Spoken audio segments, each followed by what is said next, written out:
Assalamualaikum warahmatullahi wabarakatuh. Perkenalkan, nama saya Bimo Condro Priambodo dengan nomor induk mahasiswa 25030102014 dari kelas AK302, mata kuliah akuntansi biaya. Pada kesempatan ini, saya akan mempresentasikan materi dengan judul analisis cost volume profit atau CVP dengan contoh kasus pengambilan keputusan manajemen berbasis CVP. Presentasi ini akan membahas secara komprehensif tentang bagaimana analisis CVP dapat digunakan sebagai alat bantu pengambilan keputusan manajemen dalam konteks akuntansi biaya. Mari kita mulai. Sebelum kita masuk ke pembahasan inti tentang analisis CVP, izinkan saya memaparkan terlebih dahulu latar belakang pentingnya topik ini dalam konteks bisnis modern. Dalam lingkungan bisnis yang dinamis dan penuh ketidakpastian seperti saat ini, manajemen perusahaan dituntut untuk dapat memprediksi dampak perubahan volume penjualan terhadap tingkat laba yang dicapai. Ini adalah tantangan yang sangat fundamental dan krusial bagi keberlangsungan setiap organisasi bisnis. Analisis cost volume profit atau yang disingkat CVP muncul sebagai salah satu alat akuntansi manajemen yang telah digunakan secara luas sejak pertengahan abad ke-20. Alat ini terbukti sangat efektif terutama di sektor manufaktur, perdagangan, dan jasa yang merupakan tiga pilar utama perekonomian modern. Yang sangat menarik dari analisis CVP adalah kemampuannya membantu manajer dalam menjawab pertanyaan-pertanyaan kritis yang sering muncul dalam operasional perusahaan. Seperti yang pertama, berapa minimum penjualan yang harus dicapai agar perusahaan tidak mengalami kerugian?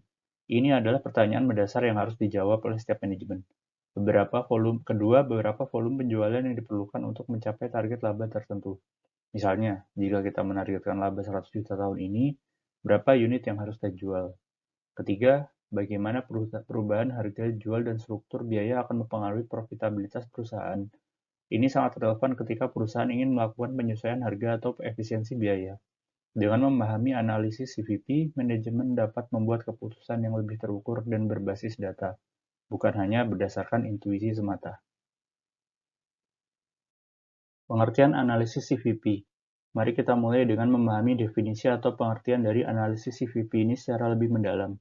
Analisis cost volume profit atau CVP adalah teknik analisis yang mempelajari hubungan sistematis antara tiga elemen utama, yaitu biaya atau cost, volume aktivitas atau volume, kemudian laba atau profit. Ketiga elemen ini saling terkait dan mempengaruhi satu sama lain dalam dinamika operasional perusahaan. Analisis ini secara khusus berfokus pada perilaku biaya, terutama pemisahan antara biaya tetap dan biaya variabel, serta bagaimana perubahan volume penjualan mempengaruhi laba operasional perusahaan. Dengan kata lain, CVP membantu manajemen memahami pola kontribusi margin setiap unit penjualan terhadap penutupan biaya tetap dan pencapaian laba. Ini adalah konsep yang sangat powerful karena memberikan clarity tentang bagaimana setiap rupiah penjualan berkontribusi terhadap profitabilitas. Oleh karena itu, analisis CVP menjadi dasar penting dalam berbagai aktivitas manajemen, seperti perencanaan laba jangka pendek, penetapan harga jual yang optimal, pengendalian biaya operasional, kemudian evaluasi berbagai alternatif keputusan operasional. Ini bukan sekedar alat hitung-hitungan, tetapi framework berpikir strategis untuk mengambil keputusan bisnis. Tujuan analisis CVP. Mari kita bahas tujuan-tujuan utama dari analisis CVP. Ada tiga tujuan fundamental yang perlu kita pahami. Yang pertama, menghitung break-even point atau BEP. Break-even point ini adalah titik impas, yaitu tingkat penjualan minimal yang harus dicapai agar perusahaan tidak mengalami kerugian. Di titik ini, total pendapatan sama persis dengan total biaya, sehingga laba sama dengan nol. BEP sangat penting karena memberikan baseline atau titik referensi minimum untuk operasional perusahaan. Tujuan kedua, menentukan target laba. Dengan analisis CVP, manajemen dapat memprediksi penjualan volume yang diperlukan untuk mencapai target laba tertentu.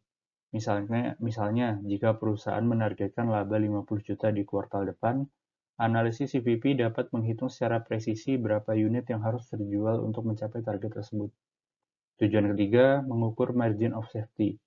Margin of safety atau batas keamanan adalah metrik yang menunjukkan seberapa aman posisi perusahaan dari kerugian jika terjadi penurunan penjualan. Metrik ini mengatur selisih antara penjualan aktual dengan penjualan di titik BEP, Semakin besar margin of safety, semakin aman posisi perusahaan karena ada cushion atau bantalan sebelum masuk zona merugi. Ketiga tujuan ini saling melengkapi dan memberikan gambaran komprehensif tentang kesehatan finansial operasional perusahaan. Setelah memahami tujuan-tujuan fundamental, sekarang kita lihat bagaimana analisis CVP berperan secara praktis dalam pengambilan keputusan manajemen sehari-hari. Ada 5 peran krusial yang perlu kita bahas. Peran pertama yaitu membantu evaluasi dampak perubahan harga jual. Misalnya ketika perusahaan mempertimbangkan untuk memberikan diskon musiman, katakanlah diskon 10% untuk menarik lebih banyak pembeli, atau ketika kompetitor menaikkan harga dan kita perlu memutuskan apakah ikut menaikkan harga atau tidak. Analisis CVP dapat mengkuantifikasi dampaknya terhadap profitabilitas. Kita bisa menghitung jika harga turun 10%, berapa persen volume harus naik agar laba tetap. Peran kedua yaitu analisis biaya variabel untuk pengendalian pengeluaran. Ini sangat aplikatif dalam menegosiasi dengan supplier. Misalnya jika kita menegosiasikan harga bahan baku turun 5%, analisis CVP dapat menunjukkan berapa banyak kenaikan laba yang akan kita dapatkan, atau berapa persen kita bisa menurunkan harga jual sambil tetap mempertahankan margin yang sama. Peran ketiga, pendukung keputusan strategis seperti penambahan lini produk baru atau ekspansi pasar. Ketika manajemen mempertimbangkan untuk meluncurkan produk baru dan membuka cabang baru di wilayah lain, analisis CVP dapat memproyeksikan break-even point untuk inisiatif baru tersebut dan membantu menilai kelayakan finansialnya. Peran keempat, integrasi dengan budgeting untuk proyeksi laba. Analisis CVP sangat powerful ketika diintegrasikan dengan proses penyusunan anggaran tahunan atau kuartalan. Dengan memahami struktur biaya dan contribution margin, manajemen dapat membuat proyeksi laba yang lebih akurat dan realistis. Kemudian peran kelima, meningkatkan efisiensi operasional melalui pemahaman sensitivitas laba terhadap volume. Dengan memahami sensitivitas, yaitu seberapa sensitif laba terhadap perubahan volume, manajemen dapat fokus pada driver kinerja yang paling impactful. Ini membantu prioritas upaya operasional. Kelima peran ini menunjukkan bahwa CVP bukan sekedar teori akademis, tetapi alat praktis yang sangat berguna dalam decision making sehari-hari. Sekarang kita masuk ke bagian yang sangat penting, yaitu memahami komponen-komponen utama yang membentuk analisis CVP. Ada 5 komponen fundamental, dan di slide ini kita akan membahas 3 komponen pertama. Komponen pertama yaitu volume penjualan. Volume penjualan adalah jumlah unit barang atau jasa yang terjual dalam periode tertentu. Volume ini bisa diukur dalam satuan unit fisik, misalnya jumlah botol yang terjual, jumlah paket layanan yang dibeli, atau bisa juga diukur dalam nilai rupiah total penjualan. Yang sangat penting dipahami adalah hubungan dinamis berikut. Ketika volume penjualan naik, pendapatan total memang naik. Tetapi pada saat yang sama, biaya variabel juga naik proporsional dengan volume tersebut. Ini adalah trade-off yang harus dipahami manajemen. Komponen yang kedua yaitu harga jual per unit. Ini adalah harga yang diterima perusahaan untuk setiap unit produk atau jasa yang dijual. Harga jual per unit adalah salah satu variabel yang paling langsung mempengaruhi profitabilitas. Laba dihitung setelah pendapatan dari harga jual dikurangi dengan seluruh biaya yang terkait. Penetapan harga jual yang optimal harus mempertimbangkan tidak hanya biaya, tetapi juga daya beli pasar, positioning produk, dan strategi kompetitor. Kemudian komponen ketiga yaitu laba adalah hasil akhir yang menjadi tujuan utama setiap bisnis. Laba dihitung dengan formula sederhana namun fundamental. Pendapatan dikurangi biaya total, di mana biaya total merupakan penjumlahan dari biaya tetap dan biaya variabel.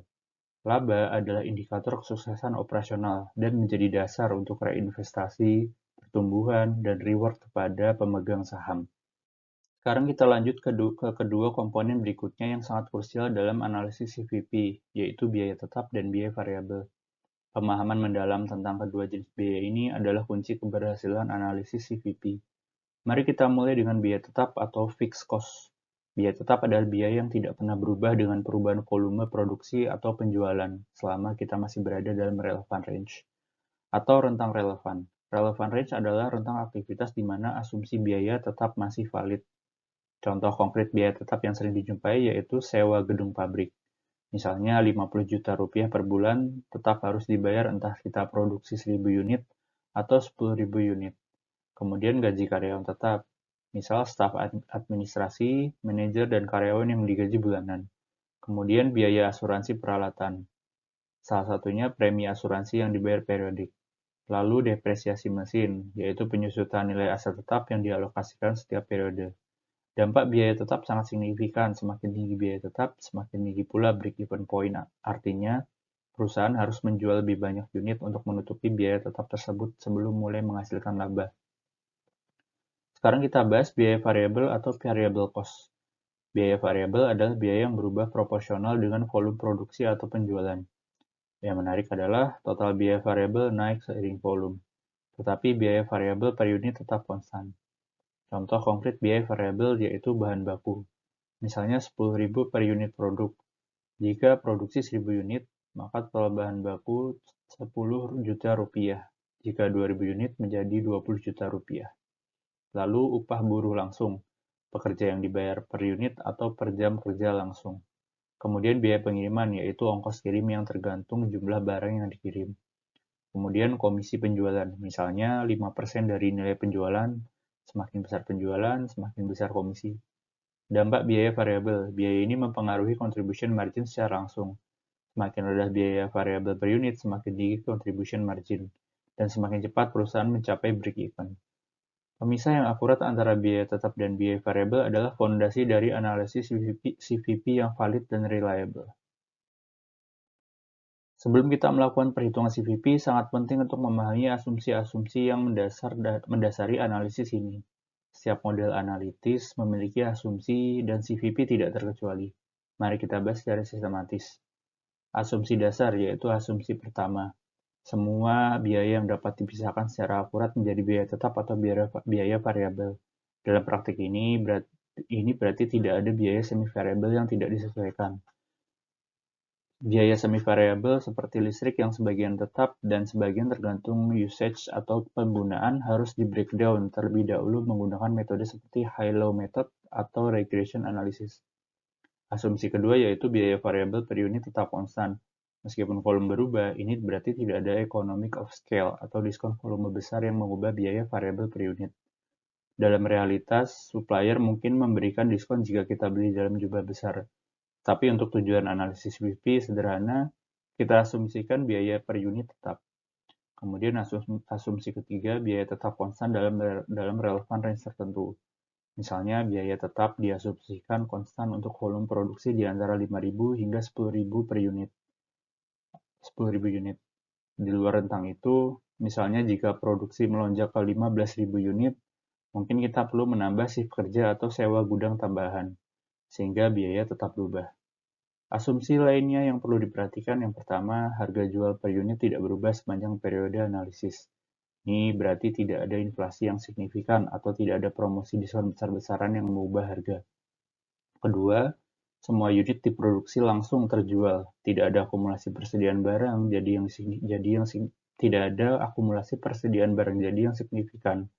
Ini menyederhanakan analisis karena kita tidak perlu mempertimbangkan inventory valuation. Ketiga, untuk perusahaan multiproduk atau sales mix atau komposisi penjualan tetap konstan, sales mix adalah proporsi relatif dari berbagai produk yang dijual. Jika perusahaan menjual produk A dan B, proporsi A banding B diasumsikan tetap. Kemudian keempat, analisis berlaku hanya untuk jangka pendek, tidak mempertimbangkan faktor eksternal jangka panjang seperti perubahan teknologi, perubahan regulasi, atau disruption industri. Kelima, tidak ada pengaruh dari faktor non-keuangan seperti perubahan kualitas produk, brand perception, atau regulasi pemerintah yang mengubah pasar.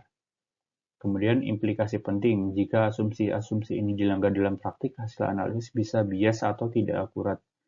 Misalnya, jika harga jual berubah karena kompetitor melakukan price war, maka kita menghitung ulang BEP dengan harga baru. Oleh karena itu, analisis CVP harus diupdate secara reguler seiring perubahan kondisi bisnis.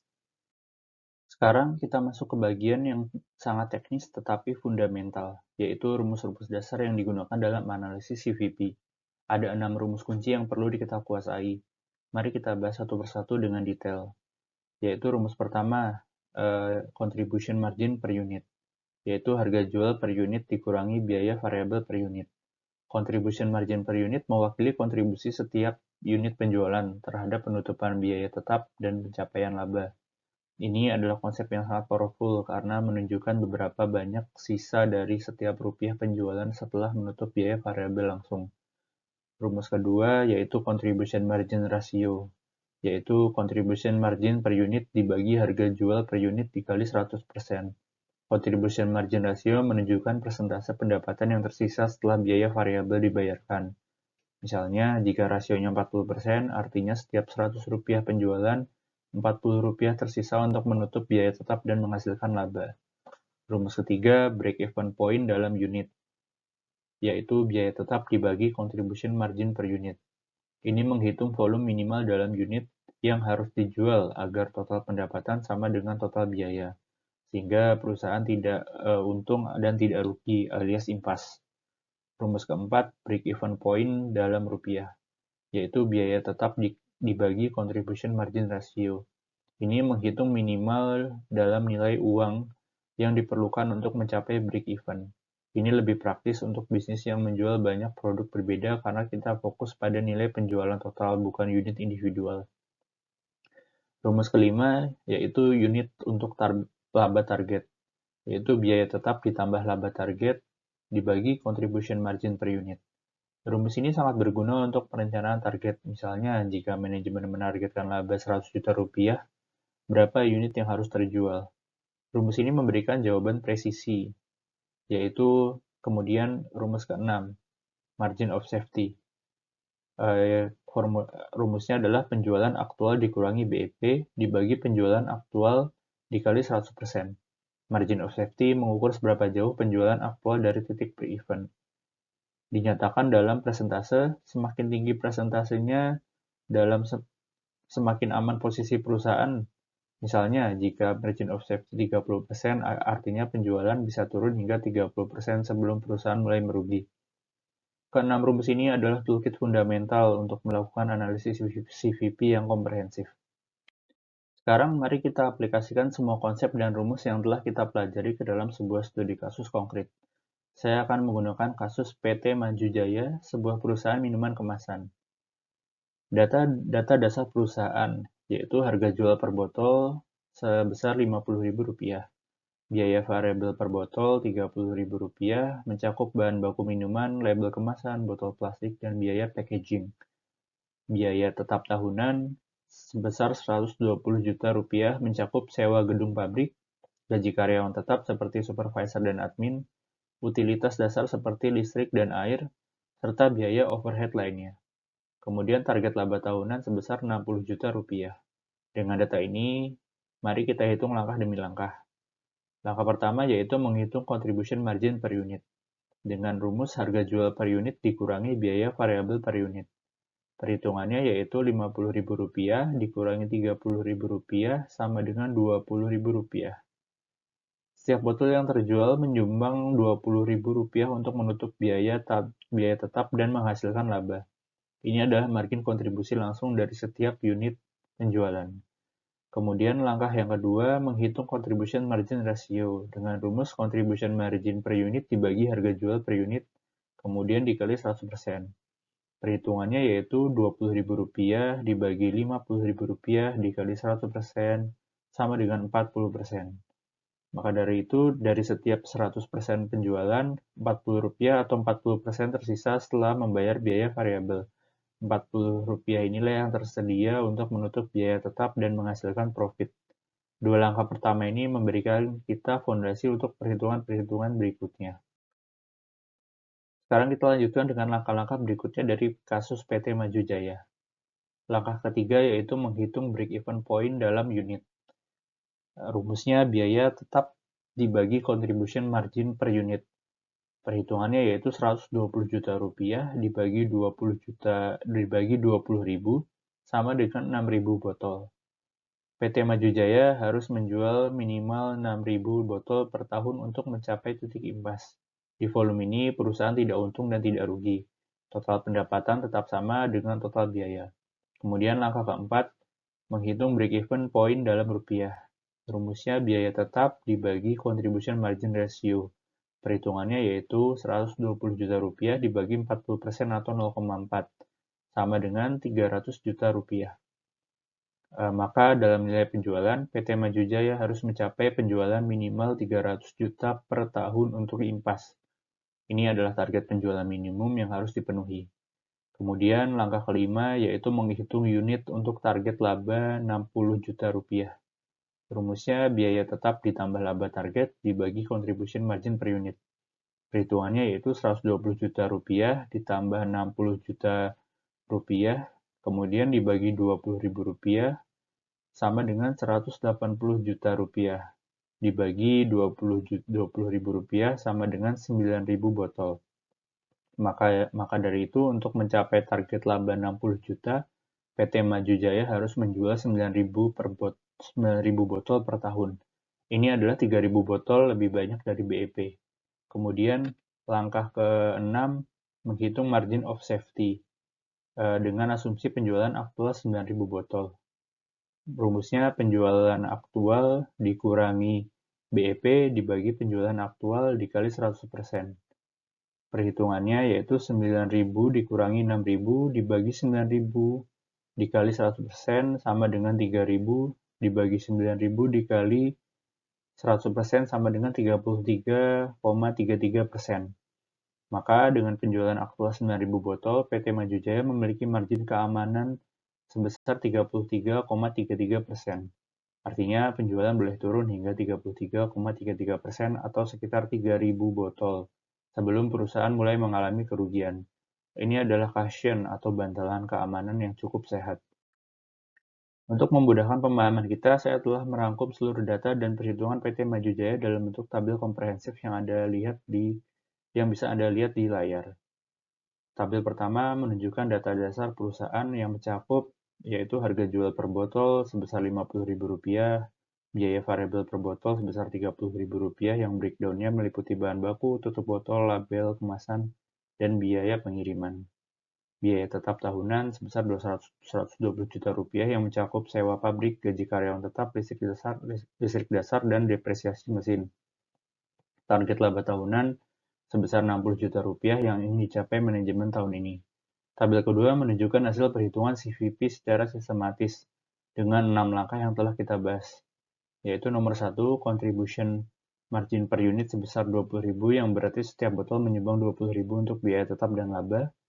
Nomor 2, contribution margin ratio sebesar 40% yang berarti 40% dari setiap rupiah penjualan tersisa setelah biaya variabel.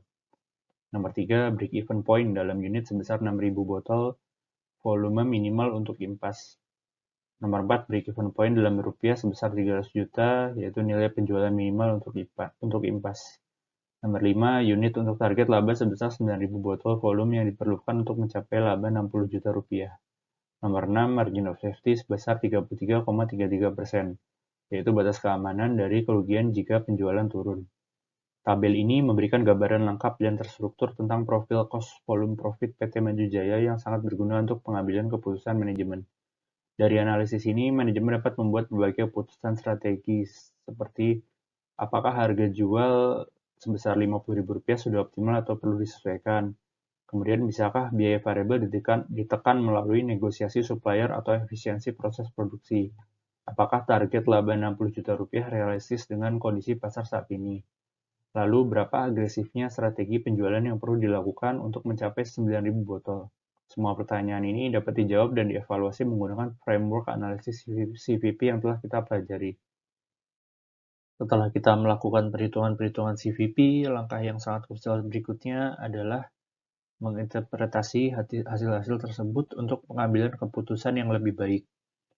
Mari kita bahas interpretasi dari dua aspek pertama, yaitu yang pertama, interpretasi break-even point. Hasil perhitungan kita menunjukkan BEP sebesar 6.000 unit per tahun.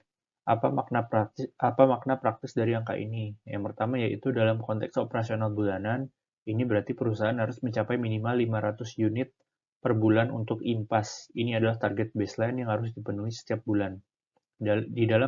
Jika dalam satu bulan tertentu penjualan hanya 400 unit, perusahaan sudah tahu bahwa bulan itu akan merugi. Yang kedua, ada prinsip sederhana yang sangat penting. Jika penjualan di bawah 6.000 unit per tahun, perusahaan rugi. Jika di atas, perusahaan untung. Ini adalah rule of thumb yang sangat jelas untuk monitoring kerja. Kemudian yang ketiga, mari kita lihat dampak inflasi atau kenaikan biaya. Misalkan jika terjadi inflasi yang menyebabkan biaya tetap naik 10% dari 120 juta rupiah menjadi 132 juta rupiah, maka BEP otomatis naik dengan contribution margin yang sama, yaitu Rp20.000. BEP baru menjadi Rp132 juta rupiah dibagi Rp20.000, yaitu sama dengan 6.600 unit. Artinya, perusahaan harus menjual 600 unit lebih banyak hanya untuk tetap impas di level biaya yang baru. Ini menunjukkan betapa sensitifnya BEP terhadap perubahan struktur biaya dan pentingnya cost control yang ketat. Kemudian interpretasi margin of safety. Hasil kita menunjukkan margin of safety sebesar 33,33%. Apa artinya ini? Yang pertama, angka 33,33% berarti penjualan bisa turun hingga 3.000 unit dari 9.000 unit aktual menjadi 6.000 unit BEP. Tanpa menyebabkan perusahaan mengalami kerugian, ini adalah cushion atau bantalan untuk keamanan yang cukup substansial. Yang kedua ada guideline umum dalam industri tentang interpretasi MOS. Yaitu yang pertama, MOS lebih dari 30%, artinya bisnis dalam posisi stabil dan aman. Ini posisi PT Maju Jaya saat ini. Kemudian ada MOS sedang, yaitu 15-30%. Bisnis cukup aman, tetapi perlu waspada terhadap volatilitas pasar. MOS rendah, kurang dari 15%, bisnis sangat rentan terhadap penurunan pasar. Perlu tindakan cepat untuk memperbaiki. Yang ketiga, MOS 33,33% memberikan fleksibilitas strategis kepada manajemen. Mereka bisa melakukan hal-hal yaitu, misalnya, menurunkan harga jual sedikit untuk meningkatkan volume tanpa terlalu khawatir masuk zona rugi. Kemudian bereksperimen dengan promosi atau diskon. Lalu berinvestasi dalam peningkatan kualitas yang mungkin meningkatkan biaya sedikit. MOS yang sehat memberikan room untuk manuver strategis. Sekarang lanjut ke dua aspek interpretasi berikutnya yang sangat penting untuk manajemen strategis, yaitu interpretasi sensitivitas. Analisis sensitivitas adalah teknik untuk memahami bagaimana perubahan variabel output mempengaruhi output. Ini sangat powerful untuk skenario planning. Mari kita lihat 3 skenario. Skenario yang pertama yaitu kenaikan harga jual Rp5.000 per unit. Jika PT Maju Jaya menaikkan harga dari Rp50.000 menjadi Rp55.000 per botol, akan terjadi yaitu kontribusi margin baru sebesar Rp55.000 dikurangi Rp30.000, yaitu sebesar Rp25.000. Kemudian BEP baru yaitu Rp120 juta dibagi Rp25.000, yaitu sama dengan 4.800 unit. Maka BEP turun drastis dari 6.000 unit menjadi 4.800 unit. Penurunan 1.200 unit atau 20%. Ini menunjukkan bahwa kenaikan harga 10%, yaitu dari Rp50.000 ke Rp55.000, sangat signifikan menurunkan risiko. Tentu saja, pertanyaan selanjutnya adalah apakah pasar akan menerima harga yang lebih tinggi? Jika demand atau permintaan elastis, volume bisa turun lebih dari 20% dan strategi ini kontraproduktif. Kemudian skenario yang kedua, kenaikan biaya variabel Rp2.000 per unit. Jika biaya bahan baku atau biaya variabel lainnya naik dari Rp30.000 menjadi Rp32.000 per botol, maka kontribusi margin baru yaitu Rp50.000 dikurangi Rp32.000 sama dengan Rp18.000. Kemudian BEP barunya yaitu Rp120 juta dibagi Rp18.000 sama dengan 6.667 unit. Maka interpretasinya BEP naik dari 6.000 unit menjadi 6.667 unit. Kenaikan 667 unit ini atau 11%. Ini menunjukkan bahwa kenaikan biaya variabel 6,7% dari Rp30.000 ke Rp32.000 menyebabkan BEP naik 11%. Margin semakin tertekan dan perusahaan harus menjual lebih banyak untuk impas. Kemudian skenario yang ketiga, aplikasi untuk manajemen risiko. Analisis sensitivitas ini sangat berguna untuk skenario risiko ekstrim, yaitu seperti contohnya pandemi. Jika terjadi lockdown dan demand terus turun 30%, apakah perusahaan masih profitable? Dengan MOS 33,33%, penurunan 30% masih aman. Tetapi jika lebih dari itu, maka akan mulai merugi. Kemudian, kenaikan harga bahan baku. Jika supplier menaikkan harga bahan baku drastis karena kelangkaan, berapa batas maksimal kenaikan yang bisa diserap sebelum harus menaikkan harga jual? Kemudian adanya price war kompetitor. Jika kompetitor agresif turunkan harga, berapa batas minimal harga jual yang masih memungkinkan untuk profitabilitas?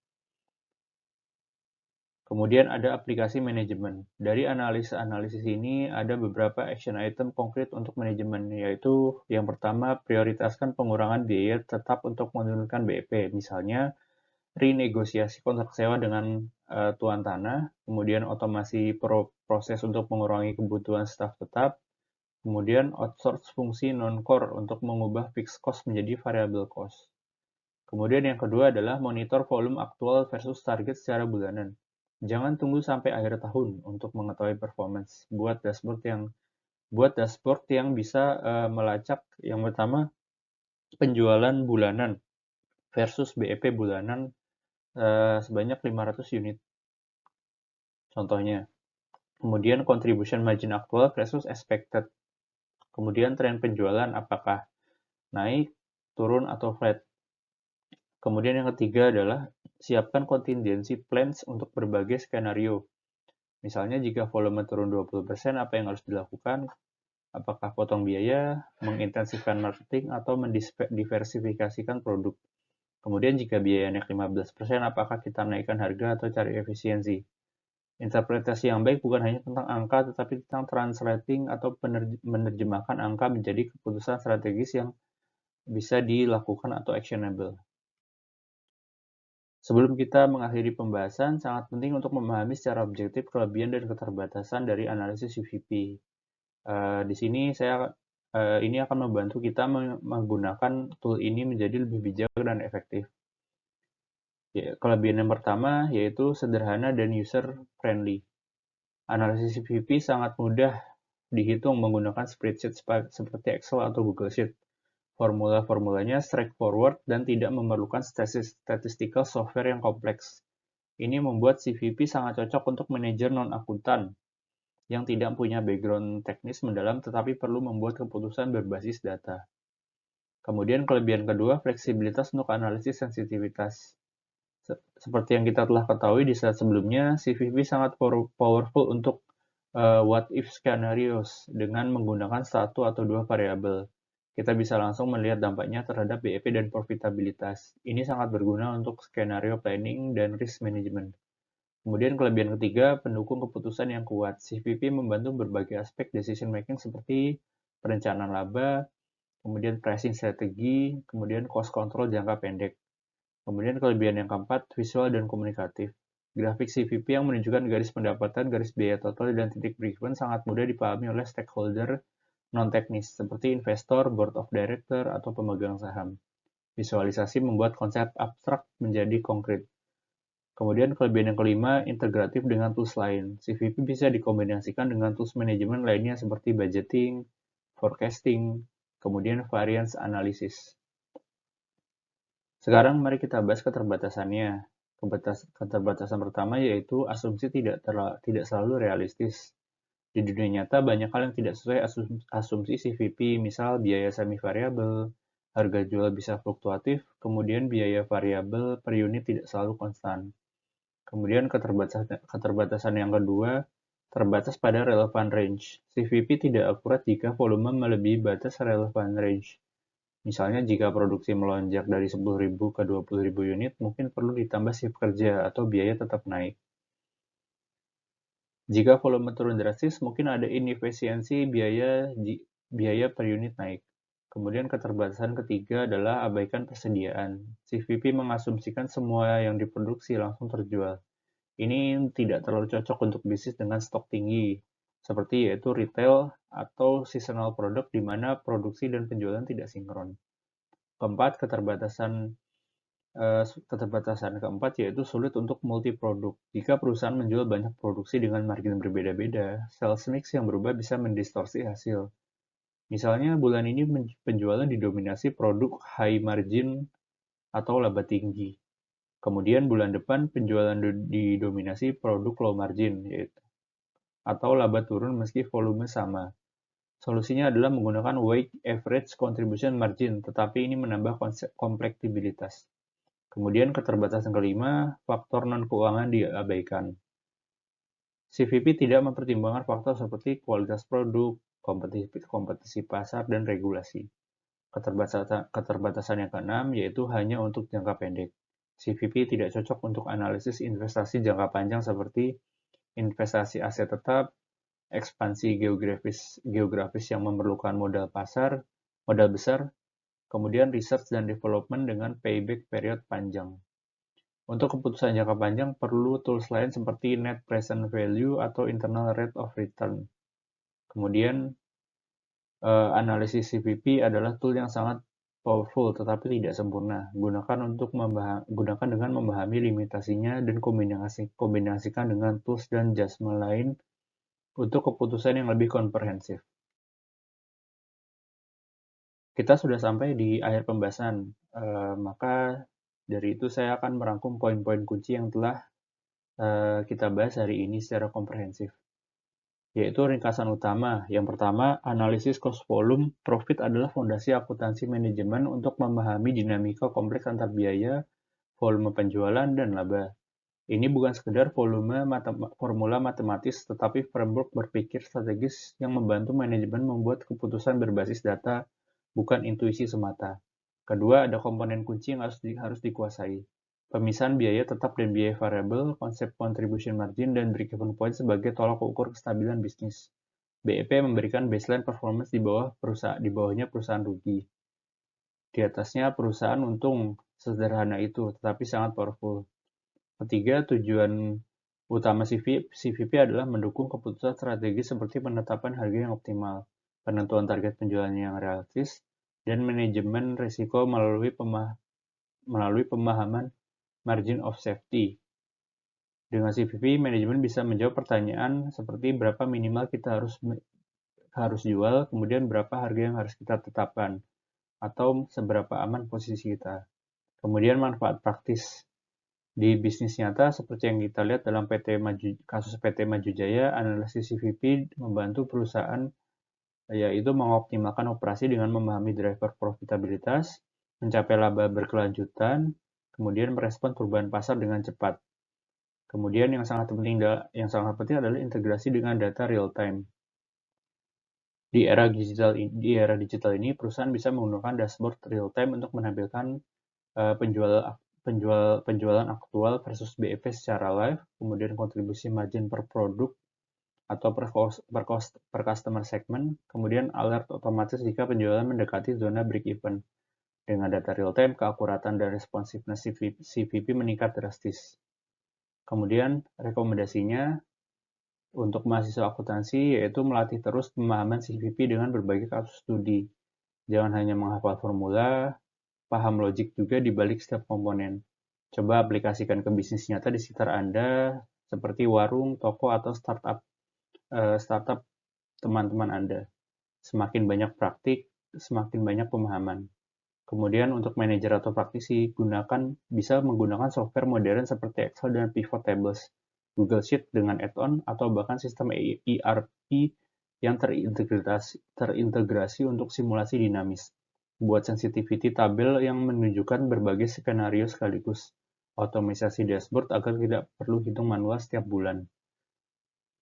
Kemudian, sebagai penutup, analisis CVP adalah salah satu tools yang paling esensial dalam akuntansi biaya dan akuntansi manajemen. Meskipun memiliki keterbatasan seperti asumsi yang simplified dan fokus jangka pendek, ketika digunakan dengan bijak dan dikomunikasikan dengan tools lain, CVP memberikan insight yang sangat valuable untuk mengambil keputusan bisnis.